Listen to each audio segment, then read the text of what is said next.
नमस्कार। टीजीएस में आपका स्वागत है और हमारे साथ आज नए पॉडकास्ट में हमारे बहुत अच्छे मेहमान जिनको हर समाज से जुड़ाव है और राजस्थान सरकार ने अभी घुमंतु समाज के ब्रांड एम्बेसडर के रूप में इनको नियुक्त किया है। संपूर्ण समाज का राजस्थान में ये काम देखेंगे घुमंतु का। तो मैं भाई साहब विक्रम सिंह जी तरातरा का स्वागत करता हूँ स्टूडियो में और बहुत सारी बातचीत करेंगे। आपसे निवेदन है कि इस पॉडकास्ट को शेयर करिएगा, हर व्यक्ति तक भेजिएगा कि ये एक बदलाव है समाज को लेकर के। इस विषय पे सबको सुनना चाहिए। मैं कहता नहीं हूं कि कभी हमारे चैनल को फॉलो करो, लेकिन इस पॉडकास्ट को शेयर जरूर करिएगा। भाई साहब आपका हमारे स्टूडियो में स्वागत है। बहुत बहुत धन्यवाद आपका। सबसे पहले तो मैं यही जानना चाहूंगा कि विक्रम सिंह तरातरा है कौन और आपकी शिक्षा कहाँ से हुई है और कहाँ तक हो रखी है? मैं बाड़मेर जिले के तरातरा गांव का रहने वाला हूँ जी। मैंने स्कूलिंग केंद्रीय विद्यालय जालिपा कैंट से की है। अच्छा और स्कूलिंग के बाद मैंने ग्रेजुएशन जोधपुर से किया जी। उसके बाद मैंने लॉ किया, वो भी जोधपुर यूनिवर्सिटी से किया। अच्छा, वकील साहब हो? जी, जर्नलिज्म। उसके बाद मैंने जर्नलिज्म किया। अच्छा। और अभी तैयारी कर रहा हूँ पीएचडी करने की, भी सोच रहा हूँ कब होगी पता नहीं, लेकिन इतनी मेरी। किस विषय पे सोच रहे हो अभी? सोच तो घुमंतु विषय पे ही रहा हूँ। अच्छा जी। अच्छा, इससे आगे बढ़ते हैं। आपका नाम काफी सालों से सोशल मीडिया पे भी चर्चित है। लोग जानना चाहते हैं कि विक्रम सिंह तरातरा है कौन। आपको पेज को भी काफी रीच मिलती है, काफी लोग शेयर भी करते हैं।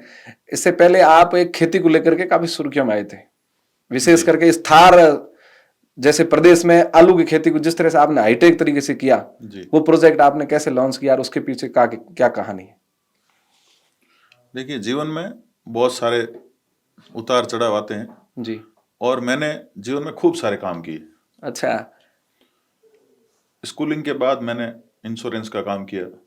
खुद की कंपनी थी? खुद नहीं, इंश्योरेंस कंपनी के साथ मैं एडवाइजर बना। अच्छा ठीक है। एडवाइजर, फिर उसका बिजनेस एसोसिएट एक बोलते थे, बिजनेस एसोसिएट बना जी। उस समय हम घर घर जाकर पॉलिसियां बेचते थे। अच्छा। और ऐसा बोला जाता था कि भाई जो ज्यादा टारगेट करेगा उसको फॉरेन भेजेंगे। अच्छा। तो विदेश जाने का ऐसा था कि कब हम भी फ्लाइट में बैठ के जाएंगे, फॉरेन जाएंगे, घूमेंगे, ऐसा करके। अच्छा। उसके बाद मैंने ऑयल फील्ड में काम किया। अच्छा। फूड इंडस्ट्री में काम किया। अच्छा। बहुत सारी जगह काम किया, लेकिन ऐसा बोल सकते हैं कि मैं बहुत ज़्यादा सक्सेस हो गया। सक्सेस की तो कोई लिमिट्स नहीं है, लेकिन फिर अचानक से कोविड आ गया। अच्छा। मैंने खिलौने का काम किया, टॉयज इंडस्ट्री में मैंने काम किया। अच्छा। अचानक से कोविड आ गया, सारी चीज़ें एकाएक बंद हो गई। तो ऐसा कहते हैं कि हिम्मत करने वाले की कभी हार नहीं होती, और आप एक बिजनेस को लेकर बैठ रहे हैं, बिजनेस अप एंड डाउन हो गया और आप बैठ जाएं, वो ठीक नहीं। बहुत सारे अप एंड डाउन्स देखे इन समय में। उसके बाद मेरा ननियाल जो है वो गुजरात में है। अच्छा। मेरे ननियाल बनासकांठा में है, बनासकांठा डिस्ट्रिक्ट में। वहाँ पर आलू सबसे अधिकतम मात्रा में पैदा होते हैं। हाँ। उनसे और मेरे कुछ मित्र, हमने साथ मिलके कुछ प्लानिंग की, उनको बुलाया इधर, सोचा क्या हो सकता है। और हमेशा से मेरे दिमाग में एक जुनून रहा है कि कुछ भी अलग करना। अच्छा। इसी चक्कर में अभी तक मैं सक्सेस नहीं हुआ। मैं इसी दौड़ में धीरे धीरे चल रहा हूँ। सक्सेस का पैमाना क्या है? आप क्या मानते हैं कि सक्सेस किसे मानते हैं? आज की तारीख में सक्सेस तो वही है कि बहुत बड़ा आदमी, बहुत सारे पैसे हों, गाड़ी घोड़े हों, ये सब चीजें हों, ऐसा लोग कहते हैं। लेकिन अच्छा। एक एस्टेब्लिशमेंट जिसको बोलते हैं कि आप एक फील्ड में काम कर रहे हैं और उसके उच्चतम स्तर तक जाएं, वैसा मैं नहीं कर पाया। उसके लिए मैं प्रयासरत हूँ। अच्छा। ये तो है हकीकत। तब मेरे को आलू यहाँ कोई नहीं उगाता राजस्थान में, आलू, और वो भी फ्रेंच फ्राइज बनाने वाले आलू राजस्थान में कोई नहीं उगाता। फिर एक मकेन करके कनेडियन कंपनी है, अच्छा, जो पूरे वर्ल्ड में अपना कारोबार करती है। अपन भी देखते हैं ये मकेन के चिप्स, कुरकुरे, फ्रेंच फ्राइज, ये सारी चीजें बाजार में मिलती है। इनके लिए हमने, तो मेरे को भी दिमाग में क्लिक किया कि कुछ नया करेंगे इसमें भी। देखो कोविड में क्या कर सकते हैं, ऐसा करके हमने प्लान किया। अच्छा। तो मकेन को राजस्थान में लाने के लिए, राजस्थान में भी तारातरा में लाने के लिए, जहां पानी की भी श्योरिटी नहीं है कि आप एक जगह ट्यूबवेल कर रहे हैं वहां पानी होगा, दूसरी जगह होगा, ये कोई श्योरिटी नहीं जी। उसके बाद हमने उनको मनाया, तो उनका एक ही क्वेश्चन था कि वो लोग स्टेब्लिश्ड कंपनी है जो पूरे वर्ल्ड में काम कर रहे हैं, उसको किसी चीज की जरूरत नहीं थी। जरूरत तो हमको थी, लेकिन वो बोले अगर यहाँ सक्सेस नहीं हुए तो हमारा नाम खराब हो जाएगा, इसलिए हम यहाँ नहीं आएंगे। अच्छा। खूब सारे प्रयास किए हमने, सॉइल टेस्ट, वाटर टेस्ट, खूब सारी चीजें यहाँ की बताई कि ऐसा है, हमने पहले भी कुछ किया है, ऐसे करके उनके खूब सारे एग्रोनॉमिस्ट यहाँ आए, उन्होंने सारी चीज़ों की जांच की। जांच करके भी उन्होंने एक बार मना किया। अच्छा। फिर यहाँ केवीके से उन्होंने संपर्क किया कि यहाँ किया जा सकता है नहीं, या ये रिपोर्ट्स हैं वो सही है या नहीं है, वो हमको पता नहीं था। अच्छा। इसके बावजूद उन्होंने इतनी सारी जांचें करके और फिर हमारे साथ वो राजी हुए। अच्छा। राजी होने के बाद हमने रात दिन एक करके वहाँ आलू उगा करके उनको प्रूव कर दिया। अच्छा। तो मेरे गांव वाले लोग, अमूमन आप भी देखते हैं कि किसी भी चीज को नया कोई आदमी करता है तो उसको बहुत सारे उल्हाने, हाँ, बातें बहुत सारी सुननी पड़ती। बहुत तो वहाँ सुनना कोई, पड़ता है। जब मैंने सोशल मीडिया चालू किया कि मैं आलू उगा रहा हूँ, आलू के पहले सीड आए हैं ऐसा करके, हाँ। तो कई लोग मेरे को देखने आते थे वहाँ अच्छा। कि भाई कैसे आलू उगाए जाते हैं, आलू जमीन के अंदर उगते हैं, ऊपर उगते हैं, कैसे रंग के होते हैं। हाँ। तो वहाँ गाँव के कुछ लोग कहते थे आलू आलू एत के तो है अच्छा। बाजरी हावड़ है को नहीं, आलू उगावे सिर्फ फिर आदमी दिमाग काम करेगा। अच्छा। एक मेरा कलीग है, वो यूएस से आया था उस समय, वो इंडिया आया तो वो मेरा फार्म देखने आया। तो उसने हिंदी में पूछा कि वो आलू वाला फार्म कहाँ पे है, खेत कहाँ पे है। तो उनको मना कि इधर कोई आलू नहीं होते, कोई यहाँ है नहीं। अच्छा। तो उसने मेरे को, जब वो रास्ता गूगल पे ढूंढ के आया तो उसने मेरे को बताया कि तेरे बारे में ऐसे बोल रहे थे। तो मैंने कहा ठीक है, बोल रहे होंगे। बहुत सारे लोग इस चीज को मानने को तैयार नहीं है, लेकिन अंतिम बात यह है कि हमने वहां पे 1-1.25 किलो का एक आलू उगा करके, फ्रेंच फ्राइज बनाने वाले आलू उगा करके, और राजस्थान नहीं देश के सामने हमने एक नया उदाहरण पेश किया, जो केवल 3 महीने की फसल है। अच्छा। 3 महीने की फसल उगा करके आलू हमने ग्रो करके और पूरे देश के सामने एक नया उदाहरण पेश किया। इससे बहुत सारे लोग प्रभावित हुए, और ये कैश क्रॉप है, बहुत सारे समय, कोई 4-5 साल इंतजार करने की जरूरत नहीं है। तो हमने ये खेती में ये किया। उसके बाद में मैंने बड़ी मात्रा में तरबूज किए उसी तारात्रा में। हाँ, उसी खेत में मैंने तरबूज किए। जबकि अपने यहाँ एक्चुअल में क्या है, तरबूज बाजरी के साथ कुछ बीज डाले जाते हैं कि वो बेलें चल जाए, उससे तरबूज हो। लेकिन मैंने 65 बीघा में तरबूज किए, केवल तरबूज किए। अच्छा। आइस बॉक्स क्वालिटी नाम से जो तरबूज थे, वो हमने तरबूज पैदा किए। उसके बाद में मेरे कुछ ट्यूबवेल्स पे ऑर्गेनिक जीरा किया मैंने, उसके भी मैंने खूब वीडियो जारी किए। बाजरी भी ऑर्गेनिक की। अभी जैसे लोग कह रहे हैं कि हाइब्रिड बाजरी लाके बाजरी उगाते हैं, लेकिन आज भी देसी बाजरी के नाम पे बहुत कम लोग करते हैं, क्योंकि उसकी पैदावार कम होती। अच्छा। और ये एक मायना था कि मैंने बाजरी के वीडियो जारी किए कि ऑर्गेनिक बाजरी आप उगाएंगे तो उससे आपको बहुत सारे फायदे हैं, या मैं ऑर्गेनिक बाजरी उगाता हूँ। तो मेरे पास खूब सारी इंक्वायरीज आई। अच्छा। तभी मेरे एक रिलेटिव है, उन्होंने कहा कि जब तू पैदा नहीं हुआ तब से हम लोग आलू और बाजरी उगा रहे हैं। अच्छा। लेकिन हमको कोई नहीं जानता, और तूने ये बाजरी और सोशल मीडिया चला करके, और तेरे को देश भर के लोग जानते हैं। तो ये तो सीधा सीधा सोशल मीडिया का ही माध्यम है, जिसकी वजह से बहुत ज्यादा रीच हुई, बहुत सारे लोगों ने देखा। लेकिन घर में ही लोग एग्री एंटरप्रेन्योर कैसे बने, मेरा मोटिव सिर्फ ये था कि सारे लोग बिजनेसमैन नहीं हो सकते जी, सारे लोग अफसर्स नहीं बन सकते जी, इनका बहुत कम रेशियो जो ये बन सकते हैं। जी, होता क्या है, हम बहुत सारी एजुकेशन में हमारे बच्चों को भेजते हैं, उनको अच्छा एजुकेशन दिलाते हैं, वो हाईटेक जीवन जब जीने लग जाते हैं, फिर उनको कोई बोले खेती करना है तो उनकी बस की बात नहीं, कि वो उनको नीचा समझते।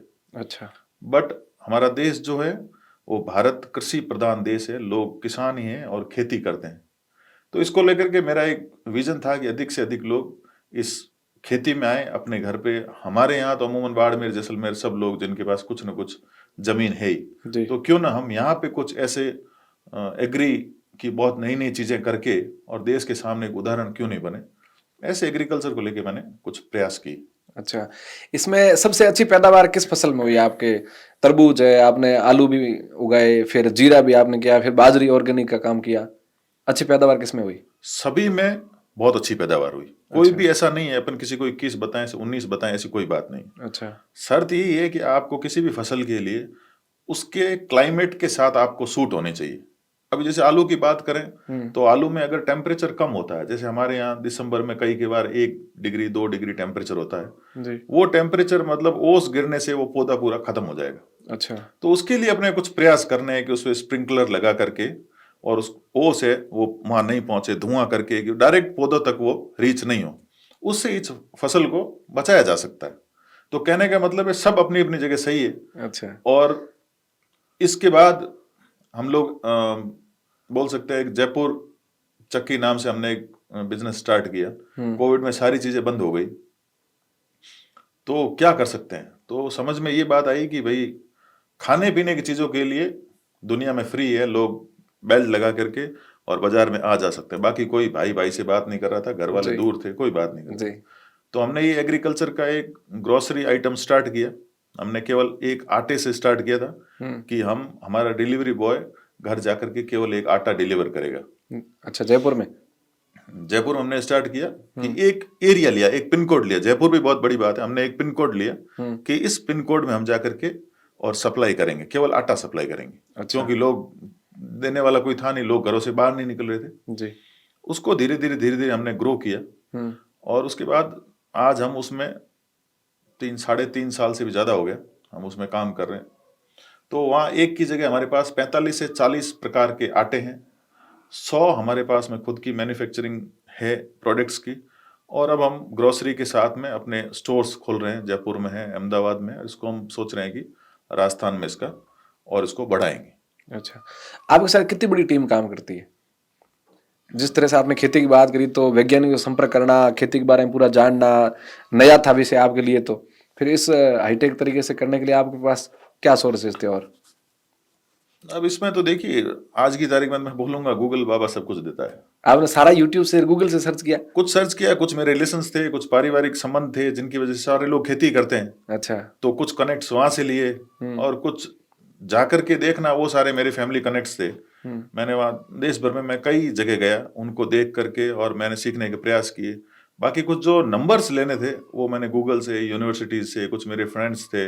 मैं पढ़ा हूँ तो मेरे साथ कॉन्वेंट स्कूल में कई लोग पढ़े, एग्रीकल्चर से भी काफी लोग हैं, उनसे लगातार डिस्कस करते करते ये कोशिश करी कि एक टीम बनाने की। और हमको ये पक्का था कि हम करेंगे, इसको 100% करके दिखाएंगे। ऐसा एक जुनून था, ऐसा पागलपन था, उसकी वजह से ये मामला ठीक हो गया। अच्छा, आपने इतने सारे काम किए हैं, किसी काम का अफसोस है कि शायद मैं वो काम नहीं छोड़ता तो आज उसमें मैं सबसे उच्च कोटि पर होता?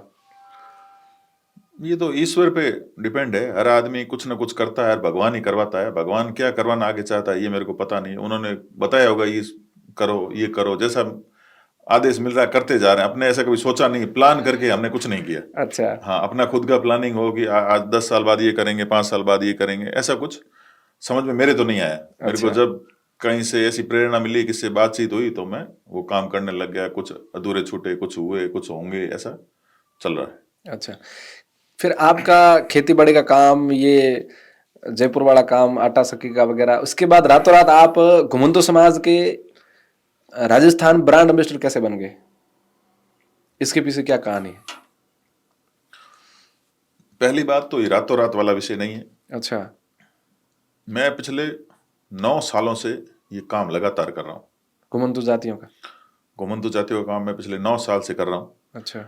और स्कूलिंग के बाद 2005 से भी मेरे कुछ वीडियो और कुछ फोटो हैं। जब मैंने 2002 में स्कूलिंग किया, उस समय भी हमारे यहाँ एक तिलक नगर जगह है, उस तिलक नगर बस्ती में मैं जाकर के उन जोगी समुदाय के लोगों से मिलता था। अच्छा।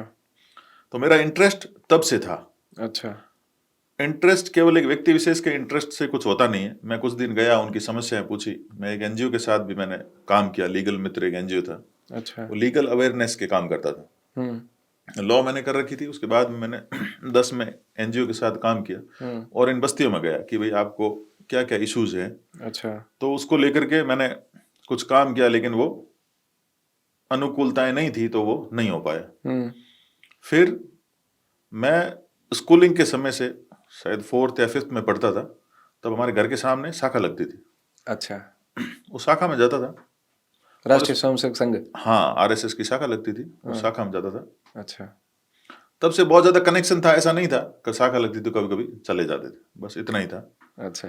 उसके बाद 2019 में हमारे यहाँ पहली बार महादेव गुरुकुल नाम से एक घुमंतु छात्रावास प्रारंभ हुआ जी। तो मुझे पता भी नहीं था कि भाई मैं क्यों हूँ। हमारे यहाँ संघ में एक प्रकल्प चलता है, संघ को चलाने वाले कुछ प्रचारक होते हैं। तो हमारे यहाँ उस समय विभाग प्रचारक श्रीमान श्याम सिंह जी थे जी। उन्होंने मेरे को बताया कि आपको ये घुमंतु कार्य का जो छात्रावास खुल रहा है, इसको हम भी आपको इस टोली में ले रहे हैं, आपको देखना है। अच्छा। थोड़ी देर बाद मेरे को पता चला कि एक लिस्ट बनी, उसमें मेरे को अध्यक्ष का दायित्व दिया गया। अच्छा। तब मैंने भाई साहब से ऐसे सादर निवेदन किया कि भाई साहब, संघ में बहुत स्ट्रिक्ट तरीके से नियम फॉलो होते हैं। उससे पहले मैं किसी संगठन में किसी दायित्व में रहा नहीं। अच्छा। तो मेरे को ऐसा जरूर पता था कि बिल्कुल डिसिप्लिनरी सिस्टम है, और अच्छा। मैं इतना डिसिप्लिन था नहीं। अच्छा। तो मैंने मना किया भाई साहब को कि मैं बिल्कुल ऐसे स्ट्रिक्ट रह करके और यहाँ काम करूं, ऐसे मेरे से होगा नहीं। तो मैंने उनको मना किया। अच्छा। एक बार मना किया, दूसरी बार फिर उन्होंने कहा कि आपको अकेले काम नहीं करना होता, हमारे यहाँ संघ में सब सिस्टम की टोली होती है। अच्छा। और काम को डिवाइड किया जाता है। अच्छा। जितने काम होंगे उसमें से जो टोली बनेगी उसको डिवाइड किया जाएगा। 2 बार मना करने के बाद कुछ प्रोटोकॉल्स होते हैं, ये मेरे को पता था, इसलिए फिर मैंने उस बात को टाला नहीं। और उस दिन मेरे को 2019 में यहाँ महादेव गुरुकुल का अध्यक्ष का दायित्व दिया गया। अच्छा। और तब से लेकर के लगातार मैं ये घुमंतु कार्य कर रहा हूँ। यहीं पे एक सवाल है कि घुमंतु है कौन? 2019 से लेकर आज तक तो हम केवल एक छात्रावास ही चला रहे थे जी। पिछले 2 साल में मैं पूरे जोधपुर प्रांत में भी इस कार्य समिति का सदस्य हूँ, जोधपुर प्रांत घुमंतु कार्य का। अच्छा। तो वहां से हम एक शिक्षा का विषय को छोड़ के बाकी चीजों के लिए भी हम प्रयास कर रहे हैं। अच्छा। कि इन जातियों को मुख्य धारा में लाने के लिए और क्या क्या कर सकते हैं, इसको लेकर के बहुत सारे प्लान्स हैं हमारे पास में जी। तो अभी आपने जो क्वेश्चन किया कि घुमंतु है कौन, घुमंतु कौन है? कोई भी एक व्यक्ति एक जगह से दूसरी जगह जाता है तो उसको बेघर बोला जाता है। अच्छा। जिसका घर नहीं है, इधर से उधर घूमता रहता है। और जब पूरा का पूरा समुदाय एक जगह से दूसरी जगह जाता है या घूमता है, उसको घुमंतु बोलते हैं। मतलब अच्छा। एक जगह रहता नहीं। अच्छा। अभी आपके पॉडकास्ट के माध्यम से बहुत सारे लोग इसको देखेंगे। कुछ हमारे लोग जो गांव में नहीं रहते, उन्होंने ये विषय सुना भी नहीं होगा घुमंतु क्या होता है। तो घुमंतु अपन किसी भी शहर में, किसी गांव में जब एंटर होंगे तो उनको बहुत बार बिठाया होगा, जो ऐसे फटे हुए कपड़ों में टिन टिप्पर लगाए हुए बाहर बैठे रहते हैं, उनको घुमंतु कहा जाता है। कि उनका कोई स्थायी ठिकाना नहीं है, वो आज यहाँ है, कल दूसरी जगह रहेंगे। उनका ना तो कोई फिक्स जगह है, ना उनके पास रहने की जगह है। किसी की भी खाली जगह दिखी, रात को वो रुक लिए, सुबह उसका मालिक आएगा, उनको वहां से उठा देगा, धक्के देके निकाल देगा, वो वहां से निकल जाएंगे, फिर और कहीं जाके दूसरी रात वो रहेंगे। अच्छा। मतलब जिनका कोई स्थायी निवास नहीं है, एक जगह से दूसरी जगह जो घूमते हैं, उनको घुमंतु कहा जाता है। अच्छा, ये भारत के नागरिक है क्या?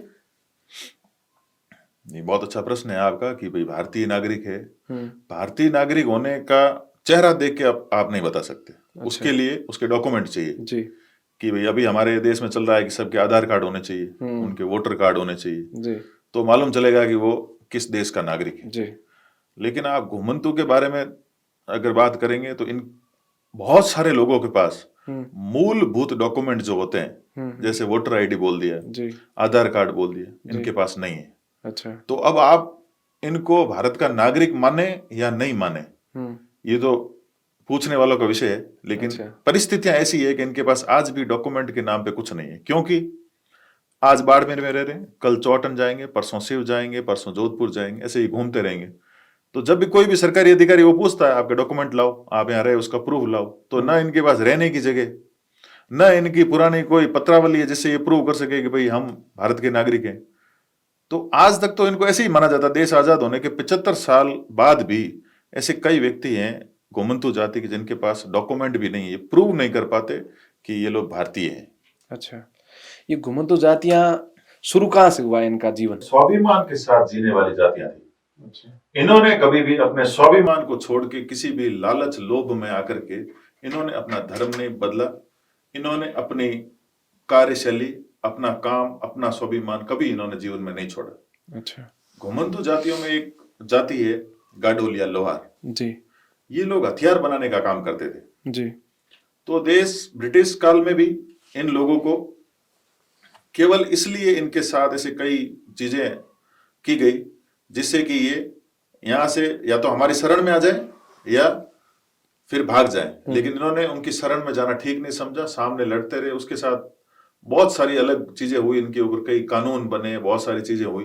लेकिन एक स्वाभिमानी जातियां हैं जो आज तक भी इनको, मतलब आप सोचिए कि देश आजाद करने में इनकी इतनी बड़ी भूमिका रही, लेकिन देश आजाद हो गया, बाकी सारी जातियां अपने अपने जगह पे सेटल हो गई। इनकी वजह से हुई। इनको आज भी, जैसे आपने पहले प्रश्न किया कि इनको भारत का नागरिक भी कहा जाए या नहीं कहा जाए, देश आजाद करा के हम भारत देश में आराम से रह रहे हैं और ये जातियां दर दर भटक रही है अपने रहने को, खाने पीने के लिए पूरे देश भर में भटक रही है। अच्छा, मुख्यतः इन घुमंतु जातियों का आजादी में क्या योगदान रहा है? इन्होंने आजादी में जब युद्ध हुआ, युद्ध में भी कौन जाए, तो इनके साथ एक 1871 में कानून बना। अंग्रेजों ने इनको अपनी शरण में लेने के लिए कहा, इनको खूब धमकाया। अच्छा। लेकिन 1871 का एक काला कानून, दमनकारी कानून बना। अच्छा। अब आप सोचिए, बहुत सारे लोगों ने ये नहीं सुना होगा कि 1871 का कानून क्या था। हाँ, आप ही बात करते इस विषय में कि 1871 का आपराधिक काला कानून, इसके बारे में विस्तृत बताइए कि ये क्या है और कैसे बना और इसके क्या दुष्परिणाम रहे। 1871 का जो कानून है जी, अंग्रेजों ने प्रयास किए कि ये एक स्वाभिमानी जाति है और अच्छा, ये एक हथियार बनाती है। गाडोलिया लवार जो जाति है या घुमंतु जो भी इधर उधर घूमते थे, उनका विषय ये था कि ये छोटे छोटे तलवार को धार देना या हथियार बना, बेसिकली हथियार बनाते थे जी। तो जब युद्ध में हथियारों से लड़ाई होती है, बातों से नहीं होती, तो अंग्रेजों को ये पता चला कि केवल यही जातियां हैं जो हमारे से युद्ध कर सकती है, हमारे से लड़ाई कर सकती है। अच्छा, ठीक है। इनको लड़ाई करने वाले क्षत्रिय थे, बहुत सारी जातें थी, सबने युद्ध किया, लेकिन इनको सप्लाई कौन करेगा, इनको हथियार बनाकर देगा कौन? तो ये हथियार बनाकर देने वाली जातियां ये थी। तो उन्होंने, अंग्रेजों ने सोचा कि भाई इनको ही खत्म कर दिया जाए तो बाकी ऊपर तक बात पहुंचेगी नहीं। अच्छा। लेकिन इनके स्वाभिमान के तहत ये बात इन्होंने नहीं मानी और नहीं मानने का इनको ये सबसे बड़ा दुख या इनको कानून झेलना पड़ा, 1871 का कानून। उस कानून में ये बाध्यता कर दी कि कोई भी बच्चा जन्म लेगा, जन्म लेते ही उसके पिता थाने में जाकर के और आपराधिक रजिस्टर में उस बच्चे का नाम दर्ज करवाएंगे कि एक अपराधी और पैदा हो गया। जन्मजात कानून बना दिया गया। अच्छा। हमारे यहाँ पुत्र प्राप्ति होने पे बहुत खुशी होती है, पूरे देश भर में पुत्र पुत्री, अभी पुत्रियों पे सब चीजें हो रही है जी। लेकिन पुत्र पैदा हो चाहे पुत्री हो, इनको थाने में जाना था, थाने में जाकर के दर्ज करवाना था। दूसरी बात, इन बच्चों के यहाँ फोरहेड पे लिखवाना पड़ता था कि मैं चोर हूं। चेहरे पे यहाँ लिखवाना पड़ता था कि मैं चोर हूं। ये कानून में था। अच्छा। किसी व्यक्ति, कोई भी बच्चा पैदा होगा, पैदा होना नहीं होना ईश्वर की बात है जी। वो उस जन्म में पैदा हो गया, उस घर में पैदा हो गया, अब उसको ये खुदवाना था कि मैं चोर हूं। अच्छा। 12 साल से बड़ा कोई भी व्यक्ति, उसको थाने में सुबह और शाम हाजिरी लगानी होती थी। अभी की भाषा में हम बात करें तो उसको हिस्ट्री शीटर बोलते हैं जी। जिसपे बहुत सारे मुकदमे होते हैं, वो और कहीं नहीं जाए, उस पे सरकार का नियम कैसे रहे, इसलिए उसको एक जगह थाने में हाजिरी देनी थी जी। तो आप समझिए ये सारे लोग भी एक तरीके से हिस्ट्री शीटर कहलाए। अच्छा। फिर अगर इनको कहीं बाहर जाना होता था तो ये पुलिस वालों के वहां जाकर के उनके पैर पकड़ के गिड़गिड़ा देते कि हमको एक दिन की छुट्टी दे दीजिए, हम कहीं बाहर जाकर के वापिस आ जाए। ये अच्छा। सारे के सारे दमनकारी कानून ब्रिटिश द्वारा 1871 में लगाए गए जो इन घुमंतुओं पे थे। अच्छा। उसके बावजूद ये टूटे नहीं, डटे नहीं। आज भी आप देखिए कि आज इन सब परिस्थितियों के बावजूद भी ये लोग अपने स्वाभिमान के साथ लड़ रहे हैं। इनको कुछ नहीं है, इनके पास रहने को जगह नहीं, खाने का पता नहीं, किसी भी चीज का पता नहीं, लेकिन आज भी अपने स्वाभिमान के साथ इन्होंने समझौता नहीं किया और ये काम कर रहे हैं। अच्छा। अभी शासन प्रशासन इनके लिए क्या कर रहा है, घुमंतु समाज के लिए? शासन की बात करें तो अभी जैसे राजस्थान सरकार ने और पंचायती राज विभाग ने जी 21,000 पट्टे वितरण किए। 75 साल में ऐसा पहली बार हुआ है जब एक साथ राजस्थान भर में 21,000 पट्टे वितरण किए गए। पहले की सरकारों ने कभी सुध नहीं ली इनकी? अभी तक मैंने तो सुना नहीं, हो सकता है किसी ने इतना बड़ा किया हो, लेकिन मेरे ध्यान में नहीं है। मेरे को तो ऐसा ही पता है आज तक इतना बड़ा पट्टा वितरण। और राजस्थान भर में इन घुमंतु जातियों के लिए डॉक्यूमेंटेशन बनाना या दस्तावेजीकरण करने का पूरे राजस्थान में एसडीएम लेवल के कैंप लगाए गए जिसमें केवल घुमंतु जाति के लोगों को डॉक्यूमेंटेशन बनाए गए। अच्छा। घुमंतु कार्ड है, उनके राशन कार्ड है, आधार कार्ड है, मजदूरी कार्ड है, हेल्थ कार्ड है, ये सारे के सारे एक जगह पे बनाए जाए, इसलिए भी राजस्थान सरकार ने प्रयास किया। अच्छा। राजस्थान सरकार के माननीय मुख्यमंत्री जी और माननीय पंचायती राज मंत्री जी मदन जी दिलावर, इन दोनों ने ये संकल्प लिया है कि भाई 5 साल सरकार है, हम प्रयास ये करेंगे कि राजस्थान में एक भी घुमंतु बिना पट्टे के, बिना छत के नहीं रहे। ऐसा प्रयास शासन कर रहा है। अच्छा, इनमें कुछ जातियों के पास तो कागज है, कुछ जातियों के पास नहीं है, और जिनके पास है उनमें जाति का नाम में भिन्नता आ गई है। किसी के जोगी लिखा हुआ है, किसी कालवी लिखा हुआ है। तो ये चीजें क्या है कागजों में, आरक्षण में ये चीजें कहाँ अड़चन कर रही है? अभी देखिए, इन घुमंतु जातियों के साथ ये सबसे बड़ा विषय है। हम्म, इन जातियों में जाति एक ही है जी, नाम, केवल नाम अलग होने की वजह से कुछ जातियां ओबीसी में, कुछ जातियां एसटी में। अच्छा, अब इनको सुधार करने के लिए सरकार कैंप, जो मैं बोल रहा हूं आपको कि इनमें जो जाति प्रमाण पत्र बनाए जाते हैं, वो जाति प्रमाण पत्र बनाने का मकसद यही था कि इनमें जो डिफरेंसेस है वो क्लियर कर दिए जाएं। अच्छा, डिफरेंसेस क्लियर करें तो आगे ये किसी भी सरकारी योजना के लिए, सरकारी काम के लिए ये उसको जारी कर सकते। अभी जब डॉक्यूमेंटेशन प्रॉपर नहीं है तो ना वो पट्टा ले सकता है, ना कोई सरकारी सुविधा ले सकता है, कुछ भी नहीं ले सकता। तो फिर वो बेघर ही है, वो इतने सालों से बेघर है, आगे भी बेघर रहेगा। इसलिए प्रयास सरकार ये कर रही है कि भाई अधिकतम सारे घुमंतुओं के डॉक्यूमेंटेशन बन जाए, जिससे ये जाति पाति का जो भेद है कि एक ही जाति को 2 भागों में डिवाइड कर रखा है, ये एक हो जाए। अच्छा, आप युवा हैं और युवाओं से आप क्या अपील करेंगे कि लोग सामान्यतः इस वर्ग की ओर देखें कि इन लोगों को मुख्य धर्म लाने में समाज क्या जिम्मेदारी है, समाज की क्या योग्यता है इसमें? मेरा तो इस बात पे यही जवाब है कि हम लोग जितने भी यूथ हैं, सोशल मीडिया चलाते हैं, या यंगस्टर जितने भी हैं जी, उन सबको ये जो दूरी वाला सिस्टम है इसको खत्म करके अपनाने का सिस्टम करना चाहिए। कि हमारे जैसे व्यक्ति हैं, हमने कोई भगवान से एग्रीमेंट नहीं किया कि हमको उस घर में पैदा करना, जी, ये भगवान की मर्जी से हुआ है। जी, तो घुमंतु भी किसी भगवान की मर्जी से पैदा हुआ है, उस घर में हो गए, हम भी वहां पैदा हो सकते थे। तो ये हमारे जैसे ही है, हमारे जैसे व्यक्ति हैं, 2 हाथ 2 पैर 2 आंखें इनकी भी है। जी, तो फिर हम उनसे डिफरेंसेस नहीं करके और उनको अपने साथ लाएं। जो ये दूरी बनाने का जाति पाति का या किसी भी विषय से ये पिछले कई सालों से चल रहा है, इसको खत्म करने के प्रयास हम यंगस्टर्स को ही करने चाहिए। हम ये चाहें कि ये सारे काम केवल सरकार कर देगी या ब्यूरोक्रेट्स कर देंगे या एक ऑर्डर पास करने से सारे घुमंतु को लोग साथ में लेके चलेंगे, ऐसा नहीं है।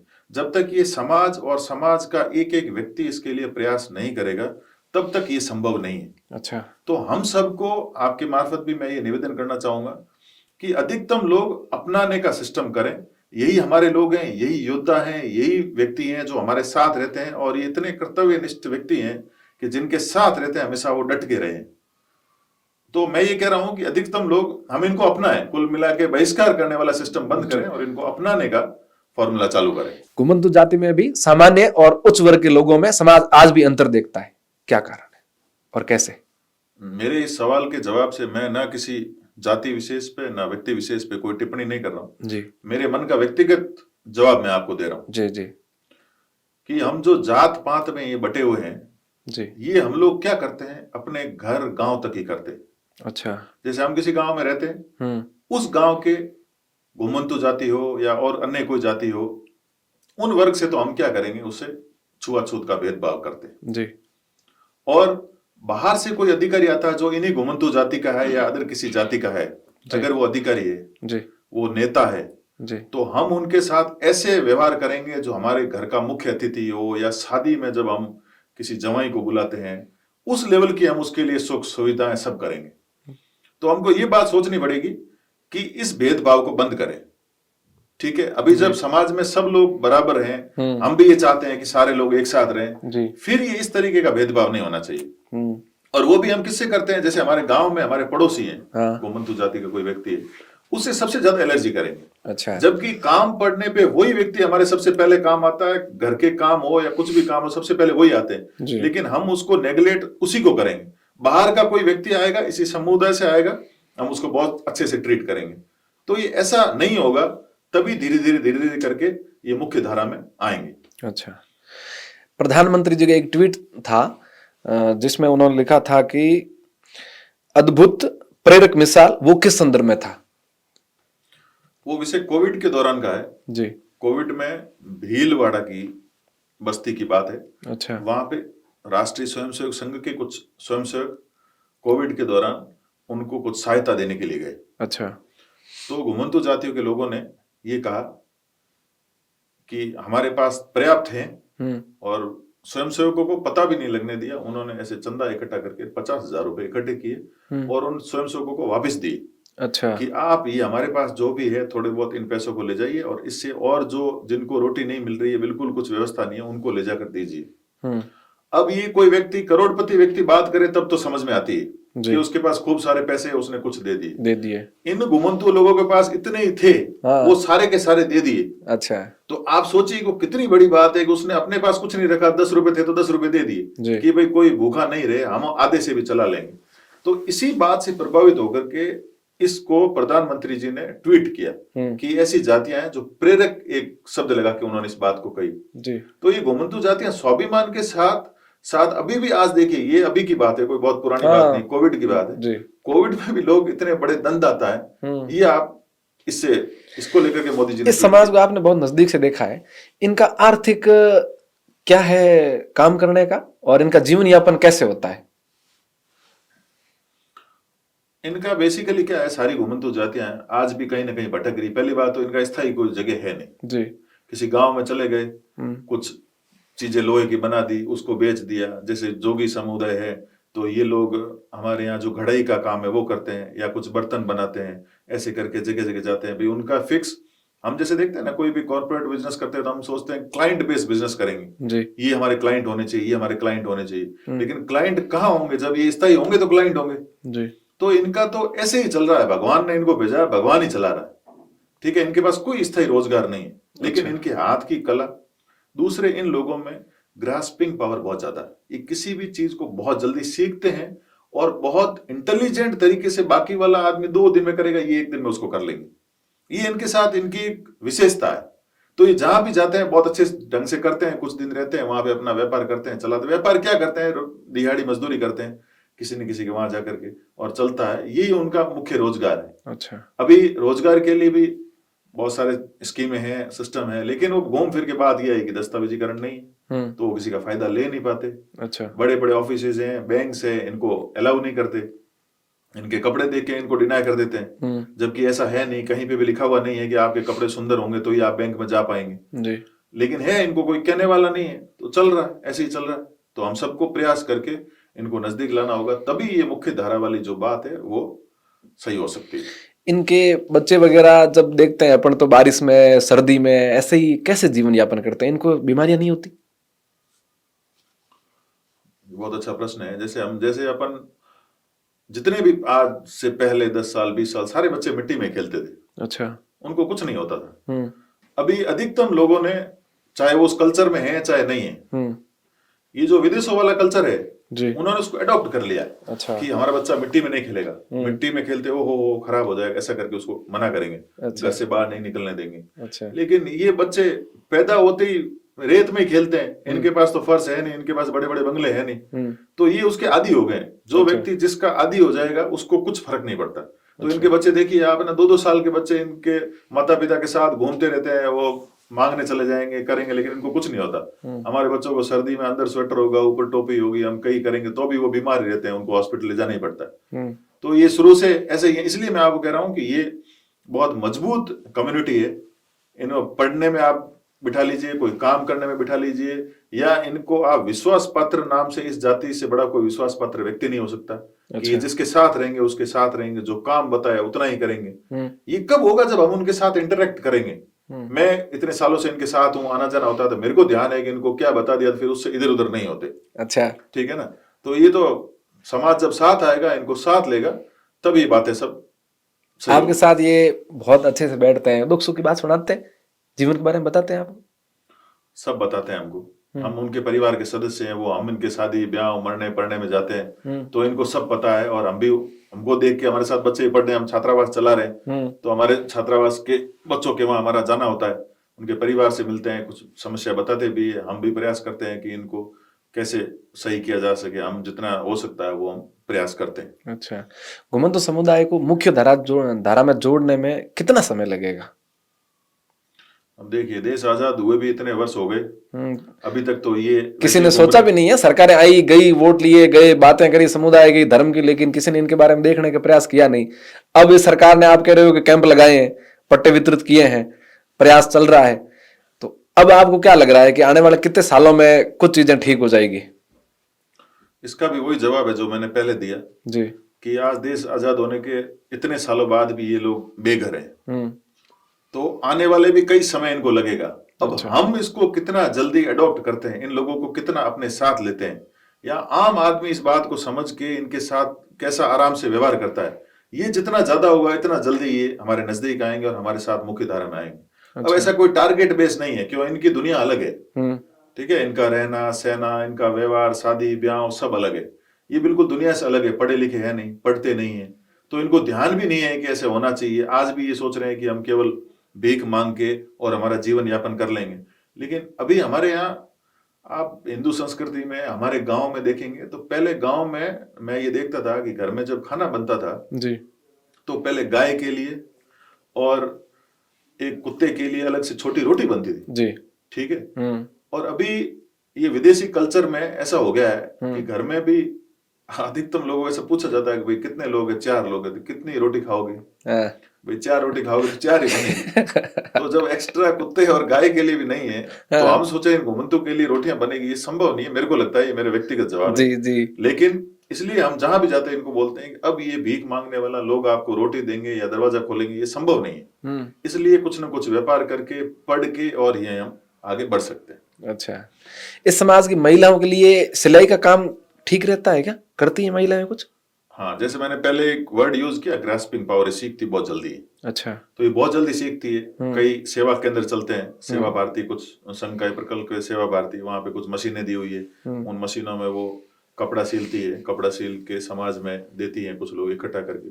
तो इनमें आप कुछ भी काम इनको बता दीजिए, काम करने में बहुत सक्षम है। लेकिन बात वही आती है मूल घूम फिर के कि उन तक जाए कौन जी, उनके डेरे में जाए कौन, उनसे बात करे कौन। जब तक ये स्टार्ट नहीं होगा तब तक कुछ नहीं होगा।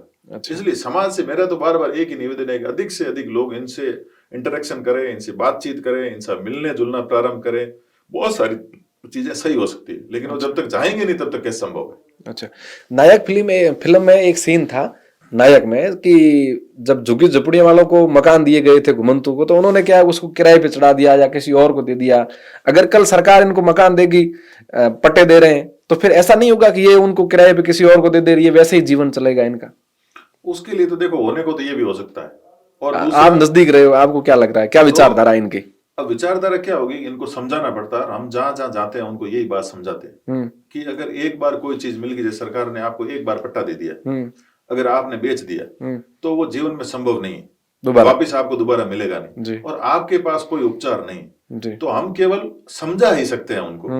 दूसरी रही बात कि पट्टा, जमीन, ये सब किस लिए होते थे कि अब खी में कौम आवे, मारवाड़ी में एक वर्ड जी, जी, कि अपने पास कुछ नहीं होगा तो अपन इसको बेच देंगे, बेच करके अपना गुजारा कर लेंगे, या कुछ भी होगा तो अपन कर लेंगे जी। लेकिन वो हम प्रयास ही कर सकते हैं, उसको समझा सकते हैं कि ऐसा नहीं करना। और हम ऐसे भी प्रयास कर रहे हैं, हम निवेदन भी कर रहे हैं। आगे क्या होगा पता नहीं, कि अहस्तांतरणीय पट्टा हो जो वो बेच नहीं सके। अच्छा, ठीक है ना, ऐसे कुछ प्रयास भी हो रहे हैं। अभी कहां तक बात होती है, क्यों अहस्तांतरणीय पट्टा है तो वो देख नहीं सकता, लेकिन इससे भी अपन नकार नहीं सकते कि भाई कब वक्त खराब आ जाए तो उसका क्या करेंगे। अगर कुछ चीज है तो वो दे के वो अपना काम चला सकता है। अच्छा। ये दोनों बातें इसके साथ चलती है। अच्छा, आरएसएस ने ही इस घुमंतु जातियों समुदाय को क्यों देखा, और किसी ने, सरकार ने और दूसरे बहुत सारे संगठन ने, उन्होंने कभी इनकी तरफ क्यों नहीं देखा? अभी आरएसएस या राष्ट्रीय स्वयंसेवक संघ की बात करें जी, वो चाहते हैं और हर व्यक्ति, हर मनुष्य एक साथ रहे। अच्छा। समाज के सारे लोग एक साथ रहे। तो आज से पहले भी ये स्कीम नहीं होगी ऐसा नहीं है जी। कई सालों से सरकारें बन रही है, कई सालों से सिस्टम चल रहे हैं, लेकिन संघ ने इनका पूरा ध्यान दिया कि इतना बड़ा कुनबा जी, जो कि कोई सूंद नहीं ले रहा है, ये बिल्कुल बेघर से बैठे हैं। तो जब से संघ ने सोचना प्रारंभ किया तब से आप सोचिए कि मैं भी 2019 से इस कार्य में जुड़ा हूं जी। अभी कुछ दिन पहले भी घुमंतु विषय को कोई जानता नहीं था, क्या होते हैं घुमंतु, कौन होते हैं घुमंतु, आज भी कई लोगों को पता नहीं। लेकिन संघ ने प्रयास करने से संघ का काम करने के एक स्ट्रेटेजी तरीका है जी कि संघ काम कैसे करता है। तो बहुत नीचे रूट लेवल पे संघ काम करता है। जी ऐसा नहीं है कि केवल ऊपरी ऊपरी बातें करता है। तो पूरे देश भर में ऐसी एक रचना हो रखी। देश भर में कहीं ना कहीं लोग बसे हुए हैं, उनके लिए कार्यकर्ता हैं। वो कार्यकर्ता वहां जाते हैं, उनकी क्या समस्या है, कहाँ रहते हैं, कैसे रहते हैं, उनको बहुत डीप स्टडी करने के बाद आज इस विषय पे पहुंचे हैं कि लगभग घुमंतू के बारे में अधिकतम लोग जानने लगे। घुमंतू क्या है, उनकी समस्याएं क्या है और उनका निराकरण कैसे किया जा सकता है, ये संघ प्रयास कर रहा है। अच्छा, अर्ध घुमंतू जातियां कौन सी है? अर्ध घुमंतू जातियां उनको बोलते हैं जो 6 महीने तो स्थायी निवास करती है, अच्छा, और 6 महीने लगातार घूमती है। जैसे हमारे यहाँ पे रेबारी जो जाति है वो स्थायी निवास करती है कुछ समय, और कुछ समय वो घूमते हैं, जिनको पशुपालक भी कहते हैं जी। तो ये रेबारी जाति हमेशा घूमते रहते हैं, पशुओं के साथ घूमते ही रहे, इनको अर्ध घुमंतू कहते हैं। जो अर्ध घुमंतू का मतलब ये है कि जो 6 महीने स्थायी निवास करती है और 6 महीने वो घूमते हैं, वो अर्ध घुमंतू कहलाते हैं। जी। इनके जीवन में और घुमंतू जीवन में कितना अंतर है? बहुत अंतर है। घुमंतू जातियों के पास तो बिल्कुल रहने का भी निवास नहीं है, कुछ भी नहीं है, वो बेघर है। लेकिन अर्ध घुमंतू जो है 6-6 महीने रहते हैं, उनके पास बहुत अधिकतम लोगों के पास रहने के लिए जगह है, वो अपने निवास भी है उनका, घूम फिर के 6 महीने अपने वापस स्थायी निवास पे वो आ जाते हैं। घुमंतू के साथ ही समस्या है कि उनका कोई निवास नहीं है। अच्छा, ये डिफरेंस। मैं वापस जानना चाहूंगा, घुमंतू जातियों का आप शादी ब्याह में गए कभी? बिल्कुल गया। कैसा प्रोग्राम होता है इनका? सिंपल लोग हैं, सादे लोग, और सादा ही कार्यक्रम होता है। अच्छा, इनमें कोई दिखावटी वाला मामला नहीं है, कुछ भी नहीं है इनमें कोई दिखावटी वाला नहीं है। आराम से रहते हैं, आराम से छोटी सी जगह है, वही डेरा होता है, उसमें पत्थर लगे हुए आधे टूटे हुए, वहां रह करके वो शादी करते हैं। लेकिन इनका क्या है, इनकी मजबूती बहुत ज्यादा है अच्छा इस कम्युनिटी में, कि भाई उनके भी अलग पंच है, वो अलग पंचायती करते हैं। ये थाने वगैरह में बहुत कम जाते हैं। अच्छा, इनके वही पंच है, और वो जो बोले वो फाइनल है। अच्छा, दूसरी जातियों में पंच को भी नकार देते हैं, बात मानते नहीं मानते, लेकिन इनमें ऐसा नहीं है। अच्छा, ये लोग हमेशा अपनी जाति का जो पंच है उस बात को मानते हैं। इनकी बाकायदा न्यात होती है, और इनको जिनको ये न्यात बार करते हैं उसे बिल्कुल स्ट्रिक्टली उसको फॉलो करते हैं कि उसके घर नहीं आएंगे, नहीं जाएंगे, ऐसी सारी चीजें होता है। हाँ, तो ये बिल्कुल अभी भी चल रहा है। कभी आप गए ऐसे विषय में कि कोई मामला हो गया और आपको बुला दिया कि विक्रम सिंह जी आप भी आओ, क्या इस पंचायत को निपटाओ? हम कई बार गए हैं, लेकिन पंच तो इनका ही काम करेगा। वो साख के लिए बुला लिया अलग बात है। अच्छा, इनके जो है पंच पंचायती वही लोग करेंगे, और उन्हीं की बात को वो मानते हैं। एक्चुअल तो ये है। फिर अभी क्राइम रेशियो क्या है इनका? क्राइम बहुत बड़े क्राइम करते ऐसा नहीं है। अच्छा, ठीक है, इनका कोई क्राइम नहीं है। जैसे ये पहले पशुओं के साथ भी, जैसे सासी समुदाय है, सासी समुदाय मुख्य काम क्या था, वो जूते भी बनाते थे जी, खाल से बनाते थे जी। अब सरकार ने उनको प्रोहिबिटेड कर दिया, तब वो काम कर नहीं सकते जी। और कई बार ऐसा होता है कि कुछ है नहीं, तो ये क्या है, मैंने स्वाभिमान का नाम तो आपसे पहली बार लिया और अभी भी कई बार कहा, स्वाभिमानी जाती है। इनको आपने कुछ कह दिया या इनके डेरे में चले गए, ठीक है ना, कुछ बातचीत होगी तो फिर ये लड़ाई झगड़ा करने में टाइम नहीं लगाते। अच्छा, ठीक है ना, ये इनके साथ है तो वो अपने अपने परिवार में खुश है, अपने लोगों के साथ खुश है। आप ऐसे किसी भी जगह जा सकते हैं, लेकिन इनके डेरों में ऐसे आप बिना बताए चले गए तो बड़ा मुश्किल काम है। अच्छा, तो इनके मतलब वो बोलते हैं ना, किसके साथ आए, कौन आए, वो विषय सबसे महत्वपूर्ण है। अच्छा, अब किसी घर में जा सकते हैं, लेकिन इनके डेरों में बिना पूछ चले गए तो ये बहुत सारी चीजें कर भी देंगे तो अपने मालूम नहीं चलेगा। कभी घटना हुई आपके साथ ऐसी कोई कि आप गए और पूछा, तो कभी ऐसा व्यवहार जिससे आपको अनकंफर्ट फील हुआ हो? नहीं, हम तो देखो बहुत रेगुलर इनके साथ आना जाना होता है तो है नहीं, लेकिन अब इनमें क्या है, कई जगह है ये शराब भी पीते हैं। शाम के समय डेरों में जाओ तो आपको अधिकतम लोग शराब पिए हुए मिलेंगे। तो वो अब आप सोचो कि शराब पिया हुआ व्यक्ति आपसे बिल्कुल डिसेंट तरीके से बात करे, संभव नहीं है। तो हम उसके आदी हो चुके हैं, हमको ध्यान है कि इस समय जाएंगे तो ऐसे लोग होंगे, उनको कैसे जवाब देना, तो अपन भी उनसे वैसे ही बात करते हैं। अच्छा, हाँ, तो हमारा सब जगह जाना होता है। हमारे कई मेडिकल स्टोर जैसे व्यक्ति विशेष के वहाँ खोले, कुछ दवाइयाँ वहाँ रख देते हैं कि वहाँ आरोग्य केंद्र जिसको हम बोलते हैं, कुछ दवाइयाँ उनके वहाँ रख दी। आसपास में कुछ रात को बीमारी होगी तो वहाँ वो ले आए, तो हम उनको देखने, शाखाएं लगती है कई जगह, इन बस्तियों में शाखा लगती है, तो वहां जाकर हम प्रयास करते हैं उनसे मिलने, उन बच्चों के माध्यम से मिलना। अभी पढ़े लिखे नहीं है तो उनको बहुत सारी बड़ी बड़ी बातें करें, उनको समझ में नहीं आती। अच्छा, इनके साथ रहकर इनके समाज और इनके सिस्टम में कैसे घुसा जा सकता है, वही बातें हम कर सकते हैं। अच्छा, तो वो आदि भी है, कुछ समय काम करते करते करते आदमी ये बातें सीख भी जाता है। अच्छा, नशा काफी ज्यादा है इन समाजों में। रात को बहुत सारे पुरुष लोग जो दारू का सेवन करते हैं, इसको कैसे दूर किया जा सकता है? शिक्षा के क्षेत्र से कैसे जोड़ोगे इनको, नशे से कैसे दूर करोगे? अभी जिम्मेदारी तो आपकी है, ले दे के काम तो आपको ही करना है। जिम्मेदारी मेरे अकेले की जिम्मेदारी नहीं है, ये देश के हर नागरिक की जिम्मेदारी है। वो तो आप निवेदन करो, मान ले लोग आपकी बात। हाँ, मैं तो आप ब्रांड एम्बेसडर हो राजस्थान में, तो मैं आपके मार्फत सभी से ये सादर निवेदन करना चाहता हूँ, हाथ जोड़ के विनती करता हूँ कि जब तक हम इनको पास नहीं लाएंगे, इनसे व्यवहार बढ़िया से नहीं करेंगे, तब तक ये लोग ऐसे ही रहेंगे। तो मैं अकेला व्यक्ति कुछ कर पाऊंगा ऐसा संभव नहीं है। हम सब लोग, प्रत्येक व्यक्ति ये प्रण लें कि इन लोगों के साथ जाएंगे, इनसे बातचीत करेंगे, जितना भी हो सकता है। आप 1 मिनट, 5 मिनट, 2 मिनट कहीं चलते रहा, आपको कोई मिल गए, उनसे बात कर ली, उनको बता दिया कि आप आइए, कभी उनसे समस्या पूछ ली, कोई अगर आपको किसी की जरूरत है आदमी की, भाई ये काम करना है, वो बात कर ली। ऐसे धीरे धीरे करके छोटे छोटे छोटे छोटे प्रयास करके हम इसको समाज के साथ इन जातियों को ला सकते हैं। आपके पास ऐसा कोई उदाहरण है घुमंतु समाज के लोगों के लिए, कोई अधिकारी ने बहुत अच्छा काम किया हो इनके लिए? काम करना तो दूर का विषय है। जी। ये घुमंतु जातियां किसी कार्यालय में घुस जाए, ये बहुत बड़ी बात है। क्यों? वही मैंने जैसे बैंक का उदाहरण दिया, वही यही उदाहरण है कि यहाँ पे इनको बाहर से डिनाई कर दिया जाता है।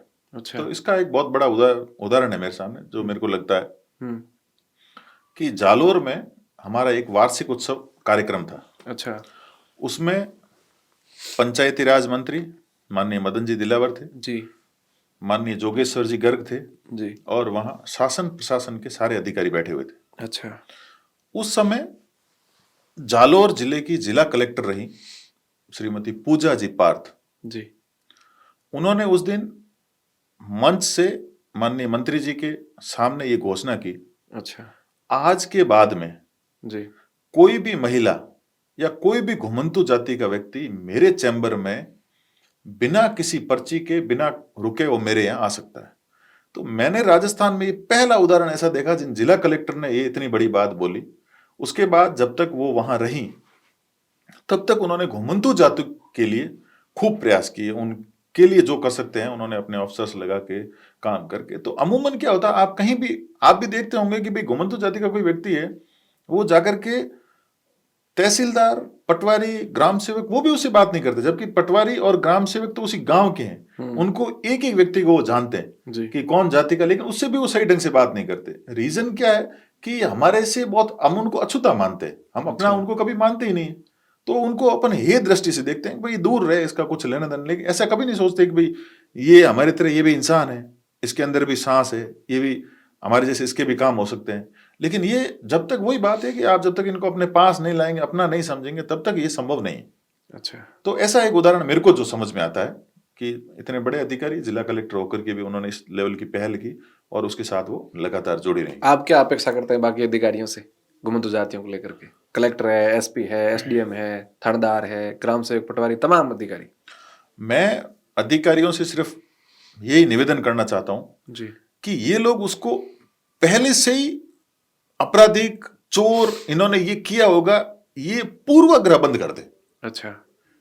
कोई भी आया घुमंतु, उनको लगता होगा ये अपराधी ही है या ये ऐसे ही करके आया होगा, ये बात को खत्म कर दें। अच्छा। ऐसा प्रयास करें। उससे क्या होगा, आप उनको सुने, एक बार सुनने से, आप उनकी व्यक्तिगत बात करने से, लोकतंत्र में तो सब बराबर है, कोई ऊपर नीचे नहीं है, तो फिर इनकी बात को भी सुनना चाहिए। अधिकारी वही घूम फिर के बात वही आ रही कि भी आप इनको अपने पास लाइए, उनको सुनिए, और फिर अगर सजा तो किसी के लिए भी सजा है, कोई भी गलत काम करेगा तो सजा सबके लिए बराबर, लेकिन उनको सुनने का एक हक दें। और दूसरा, पूर्वाग्रह नहीं रखें। जब पूर्वाग्रह नहीं रहेगा तो चीजें सही हो जाएगी। अच्छा। ये ऐसा मेरा एक निवेदन है। अच्छा। आप जिस गांव से आते हैं उस गांव से आपने शिक्षा को के क्षेत्र में कितने घुमंतु परिवार के बच्चों को आपने जोड़ा है? ये बहुत इंटरेस्टिंग सवाल है जी। मेरे गांव से एक भी बच्चा हमारे छात्रावास में नहीं है। क्यों? जब मेरे को ये पहला दायित्व दिया गया कि ये छात्रावास चलाना, तो मैं सबसे पहले गांव गया। अच्छा। तो मैंने मेरी शिक्षा कॉन्वेंट स्कूल से करी है, केंद्रीय विद्यालय से करी। तो मैं स्कूलिंग के दौरान मैं यहाँ शहर में ही रहा, गांव मेरा जाना कम हुआ। फिर कभी कभी स्कूलिंग के बाद, एजुकेशन के बाद हम गांव गए। तो सबसे पहले मैं मेरे गांव में गया। गांव जाके लोहारों की बस्ती में मैं गया। अच्छा। उस बस्ती में गया, वहां एक बूढ़े माँ बैठे थे, वो देखते नहीं थे, ऐसे चार पे बैठे थे। तो मैंने उनके घर जाकर के पूछा कि भाई कितने बच्चे हैं, स्कूल भेजो, हॉस्टल भेजो। तो उन माँ का एक बड़ा अच्छा सा प्रश्न था कि कौन आया है। तो उन्होंने बताया कि वो विक्रम सिंह है, वो अपने यहाँ। तो ऐसे गांव की साधारण भाषा जो होती है कि कौन सा की कराया, हम्म। तो हाँ बोट नेड़ा आई और सरपंच बननो वेला जदे आया, नहीं तो अपनी बस्तियों में कौन आवे। अच्छा। उनका ये सवाल था, तो उन्होंने कहा कि यही कोई राजनीतिक प्रश्न होगा, सरपंच के इलेक्शन है इसलिए आए होंगे, थोड़े दिन में बच्चों को छोड़ देंगे, तो यहाँ भेजने से कोई मतलब नहीं। अच्छा। तो उन्होंने एक भी बच्चा नहीं भेजा। अच्छा। जब भी थोड़े दिनों बाद, साल भर बाद, हमारे ये बच्चे हमारे तारातरा मठ में गए, वहां समरसता का बहुत अच्छा उदाहरण है। तो यही जोगी समाज के, सांसी समाज के ये बच्चे उस मठ में बैठ के भोजन कर रहे थे। अच्छा। तो उसी थालियों में भोजन कर रहे थे, तब वहां उनके कुछ लोग आए, मेरे को पूछा कि भाई हमारे बच्चों को भी एडमिशन कराना है। तब तक हमारे पास सीट फुल हो चुकी थी, हमारे पास जगह नहीं थी, जितनी जगह थी उतने बच्चे हमारे पास थे। तो मैंने कहा सबसे पहले दिन मैं तारातरा में ही आया था और वहां ये मैंने प्रश्न किया था कि बच्चों को भेजिए, तब आपने भेजे नहीं। अभी हमारे को इधर उधर घुमा फिरा के खूब बातें आती है कि भाई हमारे बच्चों को लेना है, उधर से सिफारिश आती, उधर से आती। लेकिन अगर हमारा छात्रावास बड़ा होगा, हमको बड़ा भवन मिल जाएगा, तो हम इस संख्या को डबल 4 गुना करने के प्रयास में। लेकिन नहीं लाने का वजह यही थी कि उनको लगा कि ये एक राजनीतिक सवाल होगा और इस वजह से उन्होंने बच्चे भेजे नहीं। अच्छा, ये भी दुष्प्रमाण है। इस पर एक सवाल कर लेते हैं कि नेताओं ने इनसे वोट तो लिए लेकिन कभी इनकी सुध नहीं ली, क्या कारण है? नेताओं को बेसिकली, अब ये बात कितनी सही होगी, उनको वोट तक तो बहुत उनसे प्रेम रहता है। हाँ, तो अधिक बहुत गले लगाते हैं। मैंने देखा हमारे लोहार समाज के या चौहटन में, हमारे अगर जोगी समाज के लोगों को देखें, या मेवाराम के यहाँ काफी दखल है जोगियों की दड़ी में, लेकिन इनकी स्थितियां तो वही है। स्थितियां वही है, तो उन सबके वोटर कार्ड बने हुए हैं। हाँ, वोटर कार्ड बने, ठीक है ना। वोटर कार्ड इसलिए बने, उनको वोट दे देंगे, नेताओं को वोट चाहिए। अच्छा, ठीक है, वोट दे दिए, उसके बाद उनका कोई लेना देना है नहीं। वोट वाले दिन ये लोग क्या है, तो दारू वाले को दारू दे देंगे और चीजें जो है उनको दे देंगे। एक रात वो लेंगे, वोटर कार्ड है, वोट दे आएंगे, बाद में कुछ है नहीं। तो इनका अधिपत्य तो सब पे है। जैसे आप गांव में जाएंगे तो गांव का सरपंच बोलेगा ये जोगी समुदाय के लोग मेरे हैं, ये अच्छा, सांसी समुदाय के लोग मेरे हैं, दूसरा वाला कहेगा मेरा है। अच्छा, तो ये ऊपर स्तर तक भी है। चाहे एमएलए देख लो, एमपी देख लो, तो वो कहेंगे ये इस पार्टी से है, वो उस पार्टी से है। उनको बाकी मतलब नहीं है। उनको पार्टी में डिवाइड कर दिया, अलग कर दिया, वोटर कार्ड बना दिया, उनको रात को शराब पिला दी, वोट दिला दी, फिर बात खत्म। अच्छा। तो अगर इनकी बहुत सारी चिंताएं करते तो आज ये विषय होता नहीं इतना। अगर ध्यान से देखते, इनके लिए और डॉक्यूमेंटेशन कराते, सिस्टम कराते, तो वो थोड़ी सी रहा है, समस्या तो है ही। नेताओं तो से आप कुछ कहना चाहेंगे हमारे तो सिर्फ यूट्यूब चैनल के माध्यम से? मैं तो नेताओं से ये अपील करना चाहता हूं कि आप मेहरबानी करके इन लोगों को, जैसे दूसरे वोटर को मानते हैं, इनको भी मानते हैं आप, इनका भी एक वोट लगता है, दूसरे व्यक्ति का भी एक ही वोट लगता है जी। तो इनको थोड़ा अपनापन दीजिए, अपने साथ लाइए। इनको जो सरकारी स्कीमें हैं, आपके किसी व्यक्ति विशेष के घर से तो देनी नहीं, सरकार दे रही है आपको, सरकार की सुविधा वहां तक पहुंचे, इसके लिए प्रयास करना चाहिए। और ऐसा मेरा निवेदन है। मैं घुमंतु जातियों के लिए काम करता हूं, मेरा संगठन है, स्वयंसेवक सारे यही काम कर रहे हैं। तो आपसे भी निवेदन है कि इसके मार्फत घुमंतु जातियों के लोगों को नजदीक ला करके उनके साथ आत्मीयता का व्यवहार करें। अच्छा, आपके जो छात्रावास है महादेव गुरुकुल, इसमें अभी कितनी संख्या में बच्चे पढ़ रहे हैं? हमारे यहाँ 23 छात्र हैं जो बाड़मेर विभाग के हैं। अच्छा। बाड़मेर, जैसलमेर और बालोतरा के छात्र इसमें पढ़ते हैं। ये सारे के सारे आदर्श विद्या मंदिर बाड़मेर में पढ़ते हैं। अच्छा। और इन जातियों में से अभी 12वीं कक्षा के बोर्ड में सांसी समुदाय का एक बच्चा जो 99% अंक लाता है। अच्छा। कालबेलिया समुदाय का बच्चा जो 87% अंक लाता है। अच्छा। और ये केवल बाड़मेर में है ऐसा नहीं है, पूरे राजस्थान में हमारे छात्रावास चलते हैं। अच्छा। उस छात्रावास के तहत सभी जगह कहीं ना कहीं बच्चे टॉप कर रहे हैं, एथलीट्स में आ रहे हैं, जिम कर रहे हैं, सारी चीजों में, शाखाओं में जा रहे हैं और बिल्कुल नियमित सुबह से लेकर के शाम तक नियमित दिनचर्या कर रहे हैं। सारी की सारी व्यवस्थाएं वो कर रहे हैं। तो आपको भी एक बार निवेदन है कि आप हमारे छात्रावास पधारें, उस छात्रावास का भी निरीक्षण करके देखें कि कैसी व्यवस्थाएं हैं वहां पे। जी। आपकी घुमंतु कार्य को संघ में कौन देखता है? पूरे बड़े स्तर पर कौन चला रहा है? संघ का एक प्रकल्प है घुमंतु कार्य। अच्छा। ये पूरे देश भर में संचालित होता है जी। और देश भर के जो अधिकारी होते हैं उनको बोलते हैं अखिल भारतीय अधिकारी। जी। तो हमारे यहाँ पहले पूर्व क्षेत्रीय प्रचारक रहे माननीय दुर्गादास जी भाई साहब, जो पूरे देश भर का घुमंतु कार्य, उनके निर्देशन में पूरे देश भर में कार्य चलता है। अच्छा। वैसे पूरे देश भर में कुछ प्रचारक दे रखे हैं। जैसे हमारे राजस्थान में क्षेत्रीय अधिकारी जो पूरे राजस्थान का कार्य देखते हैं, वो भी प्रचारक हैं, माननीय महेंद्र सिंह जी भाई साहब हैं। अच्छा। ऐसे जिलों में तो हर जगह जिले में तो नहीं है, लेकिन विभाग स्तर पे कुछ ऐसे प्रांत प्रचारक ऐसे दे रखे हैं जो देखते हैं। और पूरे प्रचारकों के निर्देशन में बाकी ग्रस्त लोग हैं जो पूरे देश भर में इस घुमंतु कार्य को देख रहे हैं। अच्छा। बाड़मेर की बात करें गड़पण क्षेत्र की, तो यहाँ काफी संख्या में लोग हैं घुमंतु समाज के। आपका पहला प्रयास रहेगा इस बाड़मेर जिले को लेकर के? नहीं, संघ प्रयास कर रहा, हम भी एक स्वयंसेवक के नाते मेरे को जो जिम्मेदारी दी वो मैं देख रहा हूँ, और मैं अकेला हूँ ऐसा नहीं है। हमारे जिले की एक टोली है, जिले की टोली है, खंड की टोली है, मंडल तक हमारे स्वयंसेवक हैं। अच्छा, ठीक है, तो वो मंडल का काम वो देखते हैं, खंड का काम वो देखते हैं, जिले का काम वो देखते हैं, ऐसे प्रांत का काम और देखते हैं, राजस्थान का काम और देखते हैं। ऐसे करके संघ कभी भी ऊपर ऊपर काम नहीं करता है। अच्छा, संघ हमेशा ग्राउंड लेवल से ही काम स्टार्ट करता है, ग्राउंड लेवल पे ही काम करता है। तो बस्ती प्रमुख बनाया हुआ है, जैसे एक बस्ती उसका एक प्रमुख बनाया हुआ, अच्छा, वो उस बस्ती की देखरेख करेगा। अच्छा, बस्ती में क्या समस्याएं नहीं है उस बस्ती की जानकारी देगा, ऊपर वाले ऊपर बताएंगे। ऐसा करके फिर उसका एक समीक्षा बैठक होती है, अगर कोई कार्यक्रम कर लिया तो उनके साथ और क्या करना चाहिए, क्या भला हुआ क्या बुरा हुआ, ऐसे करके पूरा एक सिस्टम बनी हुई है, टोली बनी हुई है, टीम बनी हुई है। वो सब मिल करके उसको अखिल भारतीय टीम तक ये लोग बनाते हैं। अच्छा। जब आपको भाई साहब श्याम सिंह जी ने पहली बार कहा था कि आप इस कार्य में अध्यक्ष की दायित्व निभाएंगे, उस समय आपने कहा कि मैं अनुशासन को लेकर के इस तरह से शायद मुझसे नहीं होगा, अब क्या फील कर रहे हो? अब मुझे बहुत आनंद आता है। अच्छा, मैं इसमें रस बस गया हूँ। अच्छा, मेरे को कोई प्रॉब्लम नहीं है, और मेरा इंटरेस्टिंग सब्जेक्ट हो गया है। अच्छा, ठीक है ना, मेरे को इनके साथ रहना, इनके बच्चों के साथ रहना। अब आप, मैं कभी भी ऐसा थोड़ा बहुत डिप्रेशन में होता हूँ तो छात्रावास जाता हूँ, उन बच्चों को देख के वो भाई साहब करके आते हैं, वो कोई ऊपर चढ़ता है, कोई बालों का हाथ लगाता है, कोई कुछ करता है, तो वो ऐसे धुन में अपना, घर में एक बच्चा होता है ना तो उससे भी खुशी मिलती है, ये 25 बच्चे हैं तो और ऐसे आनंद आता है। अच्छा, फिर घुमंतु बस्तियों में जाते हैं, इनकी सब चीज़ों से इन्वॉल्व होते हैं, इनके साथ रहते हैं तो बहुत आनंद आता है। अभी मेरे को कोई प्रॉब्लम नहीं है इनके साथ, कई सालों से काम कर रहे हैं, अच्छा, तो ठीक सा लग रहा है। अच्छा। आपको राजस्थान की सरकार ने घुमंतु समाज का ब्रांड एम्बेसडर बनाया है, आप इसके बारे में क्या सोचते हैं और क्या आपका प्लान है भविष्य में, फ्यूचर को लेकर के? मेरे को पट्टा वितरण में सहभागिता को लेकर के मुझे ये नियुक्ति मिली है कि अच्छा। भाई मुख्य समस्या यही है कि इनके पास रहने को निवास नहीं है, जी, तो पट्टा वितरण अधिकतम लोगों तक कैसे हो उसको लेकर के। अभी आपको मैं एक दिन पहले का उदाहरण दूं, जी, मैं कल जसोल गया। हाँ, जसोल गया तो वहाँ हमारी जो टोली है, जसोल की टोली है, एक सरवण जी लोहार करके, जी, उन्होंने मेरे को कहा कि आपको यहाँ आना है। तो मैं मेरी गाड़ी में कुछ मालाएं साथ लेकर गया अच्छा, कि अगर इनकी इच्छा होगी तो ये मालाएं अपन दे देंगे, इनका खर्चा नहीं लगे। जी, लेकिन वहां जाके जब मैंने देखा, वहां 250 से 300 लोग इकट्ठा हो रखे थे, अच्छा, और उन्होंने साफे और इतनी सारी मालाएं लेके आए।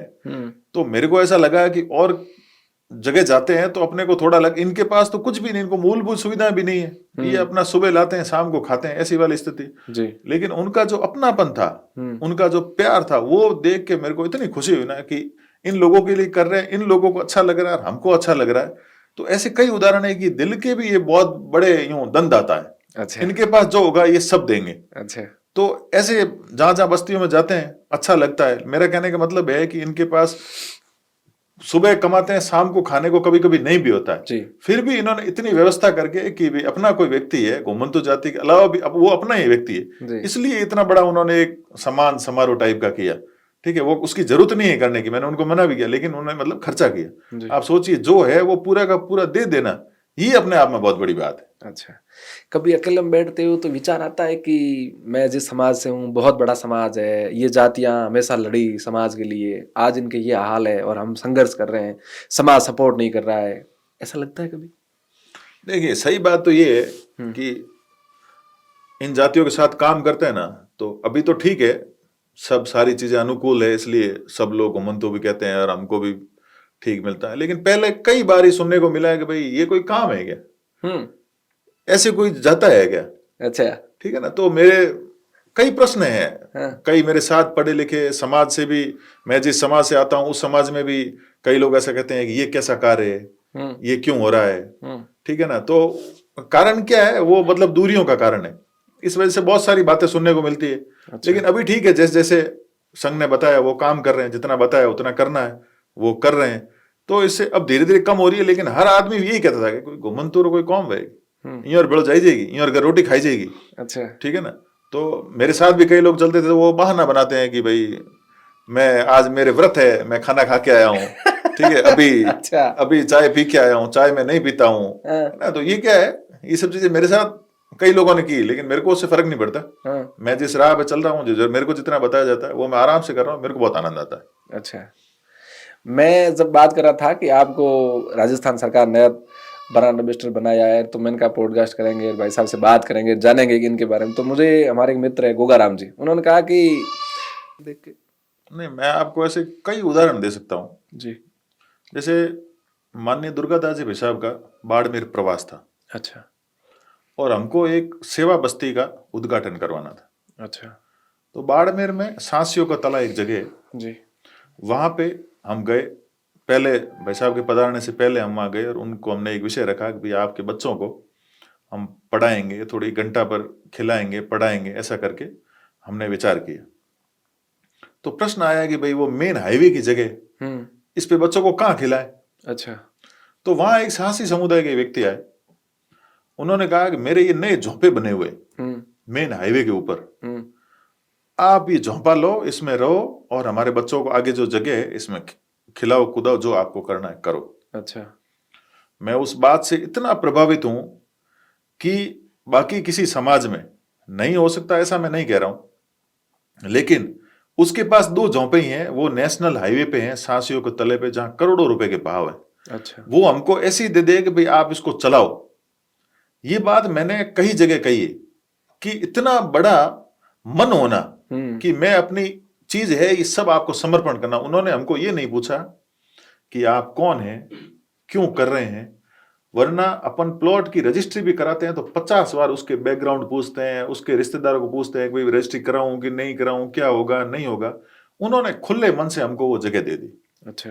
भाई साहब दुर्गादास जी यहाँ पधारे, उनके हाथ से हमने वहां सेवा केंद्र प्रारंभ किया और बच्चों की शाखाएं लगाई। तो आप सोचिए, कोई ऐसे नेशनल हाईवे, ये भी सोच सकता था कि भाई कोई कब्जा कर लेगा, सही बात, ऐसी जमीन में उनको क्यों दूं जी। लेकिन इनका मन इतना बड़ा है कि आप इनके पास जो है ये आपको सब दे देंगे, बशर्त आप उनके होने चाहिए, आप उनकी मन की बात को समझने वाले व्यक्ति होने चाहिए। आप सोचो कि वहां जाकर के और उनसे तरीके से बात नहीं करके और ऐसे जोर जबरदस्ती आप कुछ करवा लेंगे, ये संभव नहीं। अच्छा। और ये मन के इतने बड़े व्यक्ति हैं, ऐसे कोई हजारों उदाहरण है। अच्छा। तो इनके साथ काम करने का एक अद्भुत ही आनंद है, बहुत आनंद आता है इसमें। ये तो वो बात हो गई कि जब दूर से देखा तो बहुत छोटे लगे, पास गए तो बहुत बड़े निकले। बिल्कुल ऐसा ही है। अच्छा जी। जब मैं सर्च कर रहा था कि मुझे पॉडकास्ट करना, घुमंतु पेड़ क्या है ये जातियां, तो मैंने यूट्यूब पे देखा कि महाराष्ट्र के अंदर घुमंतु समाज को लेकर के काम चल रहा है। वो क्या प्रोजेक्ट है? महाराष्ट्र में एक जगह है यमगरवाड़ी। यमगरवाड़ी। यमगरवाड़ी, अच्छा। बहुत समय पूर्व वो एक रेड लाइट एरिया कहलाता था। अच्छा। जहां देह व्यापार होता था जी। और अब ऐसे बोलते हुए मेरे शरीर का कण कण खड़ा हो जाता है कि घुमंतु कार्य प्रारंभ होने के बाद ही माननीय दुर्गादास जी भाई साहब के निर्देश में जब से कार्य प्रारंभ हुआ है, अच्छा। उसको लेकर के आज उस यमगरवाड़ी को देश भर से लोग देखने जाते हैं। अच्छा। कि इन्हीं घुमंतु जातियों की बच्चियां वहां पढ़ती है, सर्विस कर रही है, अच्छी जगह नौकरी लगी हुई है। अच्छा। इतना बड़ा बदलाव अगर कोई कर सकता है तो वो केवल राष्ट्रीय स्वयंसेवक संघ ही कर सकता है, कि बिल्कुल रात को दिन कर दिया। अच्छा। ये एक छोटा सा उदाहरण है और देश भर में ऐसे इसको बहुत सही करने के लिए पूरा देश के घुमंतु कार्य जो कर रहे हैं वो इसमें लगे हुए। तो बिल्कुल इतना बदलाव, ऐसे कई उदाहरण है। मेरे को भी ये आपने पूछा तो मेरे को ध्यान में आया कि इसमें इतना बड़ा बदलाव हुआ। देश भर के लोग यमगरवाड़ी देखने के लिए जाते हैं। अच्छा। ऐसा और इतना बड़ा एक भव्य मंदिर बना हुआ है। ये सब चीजें बदलाव करने में बहुत समय लगता है, बहुत सारी एनर्जी लगती है, बहुत चीजों को पढ़ना पड़ता है, लिखना पड़ता है, बहुत सारी चीजों को समझना पड़ता है। तो ऐसे ऐसे कार्य संघ द्वारा किए जा रहे हैं। अच्छा। दुर्गादास जी भाई साहब का परिचय बता दो ना, बहुत सारे काम उनके निर्देशन में चल रहे हैं। माननीय दुर्गादास जी भाई साहब संघ के प्रचारक हैं। अच्छा। प्रचारक उनको बोला जाता है जो अपनी पूरी पढ़ाई लिखाई करने के बाद और घर बार छोड़ के और पूर्णतः आजीवन वो अविवाहित रहते हैं और बिना किसी वेतन के पूरा जीवन संघ के लिए, देश सेवा के लिए लगाते हैं। उनको तो बोलते हैं प्रचारक। अच्छा। माननीय दुर्गादास जी भाई साहब बीकानेर के रहने वाले हैं। अच्छा। आप विभिन्न दायित्वों पर जिला, प्रांत, क्षेत्र, हमारे राजस्थान क्षेत्र के माननीय क्षेत्रीय प्रचारक रहे। अच्छा। ऐसे विभिन्न दायित्वों पर रहते हुए अभी अखिल भारतीय अधिकारी हैं, यानी कि पूरे देश भर का घुमंतु जाति का कार्य देखते हैं। और माननीय दुर्गादास जी भाई साहब संघ की अखिल भारतीय टोली है जो पूजनीय सरसंघ चालक जी के साथ कार्य करती है, उस टोली के भी अखिल भारतीय सदस्य हैं। आप ये काफी सालों से काम कर रहे हैं, राज्य की सेवा में कोई घुमंतु समुदाय का परिवार से कोई बच्चा गया है? जैसलमेर जिले में बैया एक गांव है। अच्छा। उस बैया गांव में एक पुलिस में कांस्टेबल बने। कांस्टेबल बनने के बाद उनका प्रेमनाथ जी नाम है उनका। अच्छा। और फिर उनका सिलेक्शन होता है सब इंस्पेक्टर में। अच्छा। अभी वो राजस्थान पुलिस में सब इंस्पेक्टर जोधपुर में उनकी पोस्टिंग है। अच्छा।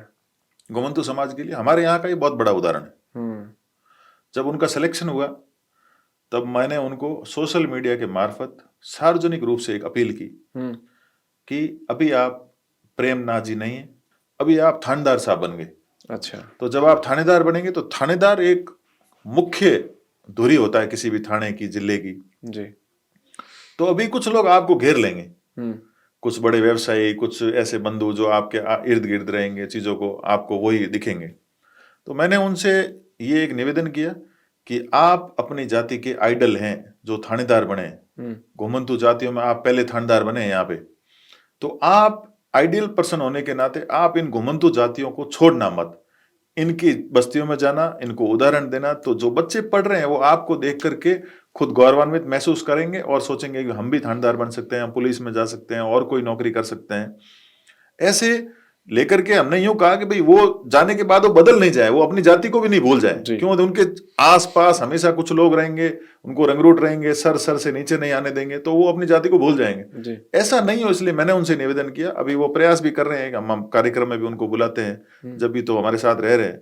तो कहने का मतलब है कि जब समुदाय के साथ रहेंगे तो आइडल बनेंगे, लोग भी उनको देख करके और ज्यादा काम होता है कि नौकरी लगने के बाद समाज को भूल जाते हैं, रिटायरमेंट होते हैं, तब वापस समाज याद आता है, वापस समाज याद फिर कहते हैं हम आप ही के हैं। चलो, बहुत सारी बातचीत हुई। ये थे हमारे घुमंतु समुदाय के राजस्थान के ब्रांड एम्बेसडर विक्रम सिंह जी तारात्रा। बहुत सारे विषयों पर बात। आप सब इस पॉडकास्ट को बहुत सारा प्यार दीजिएगा। धन्यवाद सर, आपका बहुत शुक्रिया। बहुत बहुत धन्यवाद।